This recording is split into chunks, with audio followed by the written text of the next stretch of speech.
ஸ்ரீமதே ராமானுஜாய நமஹ. ஸ்ரீமத் வரவரமுனியே நமஹ. நம்மாழ்வார் அருளி செய்த திருவாய்மொழி 4 10 6 பதிகத்தின் 2 பாசுரத்தில் திசைக்கின்றதே இவள் நோய் இது மிக்க பெருந்தெய்வம் இசைப்பின்றி நீர் அணங்காடும் இளம் தெய்வம் அன்று இது திசைப்பின்றியே சங்கு சக்கரம் என்று இவள் கேட்க நீர் இசைக்கிற்றீராகில் நன்றே இல் பெருமிது காண்மினே என்று பாடுகிறார். தாய்மார்களே, இவளுக்கும் உங்களுக்கும் எந்தவித வேறுபாடும் இல்லை. இவள் அந்த எம்பெருமானின் குணங்களைக் கண்டு பிரமித்து போய் நிற்கிறாள். நீங்களோ இவளுடைய இந்த நோயை கண்டு பிரமித்து போய் நிற்கிறீர்கள். ஆனால் நீங்கள் ஒரு விஷயத்தை புரிந்து கொள்ளவில்லை என்பதுதான் எனக்கு மிக வருத்தமாக உள்ளது. இவளுடைய அறிவை மயக்குகிற இந்த நோயானது அனைத்தையும் விட உயர்ந்ததும் அளவிட இயலாத மகாத்மியம் கொண்டதும் ஆகிய பரதெய்வமான ஸ்ரீமன் நாராயணனாலே உண்டு பண்ணப்பட்ட நோய், அதாவது அவன் மேலே தீராத காதல் நோய்.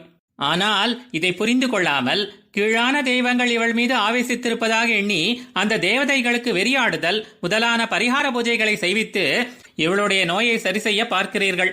எம்பெருமானுடைய பகவத் விஷயத்திலே ஊன்றி இருக்கிற, அதாவது பரம ஸ்ரீ வைஷ்ணவர்களாக இருக்கிற நீங்கள் செய்யும் காரியமாயுது கொஞ்சம் கூட பொருத்தமில்லையே.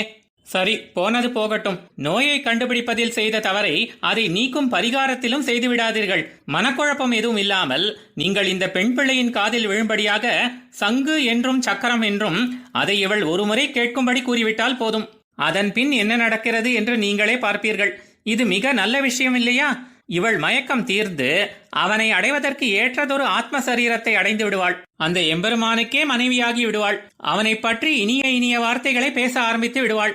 ஆகவே இது ஒன்றை மட்டும் செய்து பாருங்கள் என்று தோழியானவள் தாய்மார்களிடம் கூறுகிறாள். ஆழ்வார் எம்பெருமானார் ஜீயர் திருவடிகளே சரணம்.